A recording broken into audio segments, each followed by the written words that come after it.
30 years since Marilyn Monroe's death, yet she is arguably more popular today than when she was alive. And when she was alive, she was the quintessential Hollywood icon, the screen's foremost sex symbol. She steamed up the platform, and some like it hot. She sang for her supper in bus stop.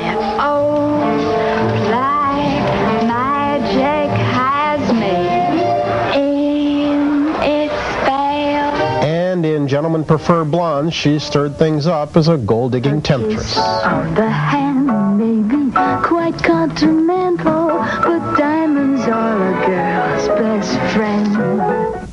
Marilyn Monroe was a Hollywood superstar, but for Susan Strassberg, she was much more than that. In a new book called Marilyn and Me, Strassberg details the depths of Marilyn's personal problems. Marilyn was 12 years your senior, and you were just 17.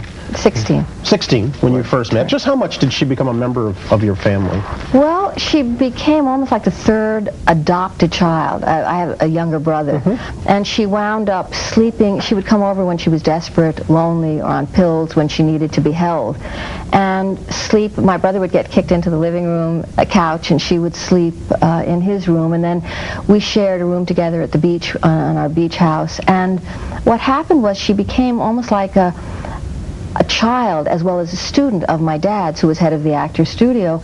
And because she was so much needier than I was, she got a certain kind of attention from him that, of course, I didn't get. Is it fair to say that you resented that? It was fair to say that I was very, very jealous of it. But the strange paradox was that I really liked her because she was so much freer, simpler, very direct than a lot of my friends. She had this kind of innocence and fun. And listen, in a day and age when we were wearing girdles, she talked about sex as if it was something natural and normal. She was very open, very vulnerable, and in a way she was just as miserable as we all were, and we were adolescents. The time she spent with you, the last 8 years of her life, were very tough years for her. They were years of affairs, divorces, alcohol, and drug dependency. Why did her life become such a disaster?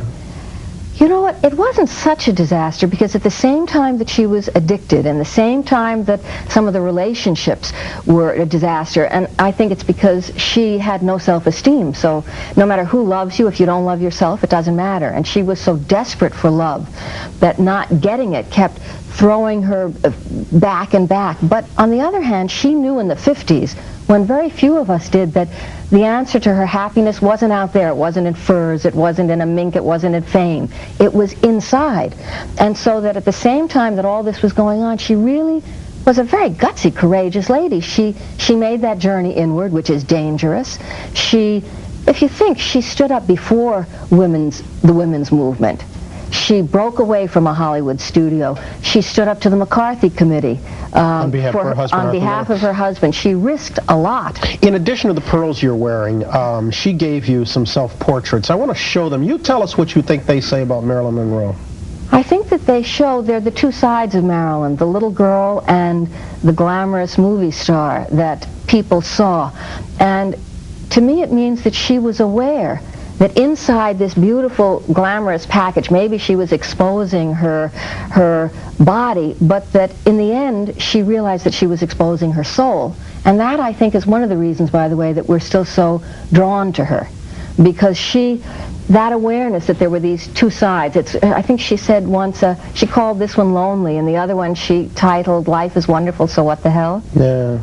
Susan Strassberg, thanks so very much.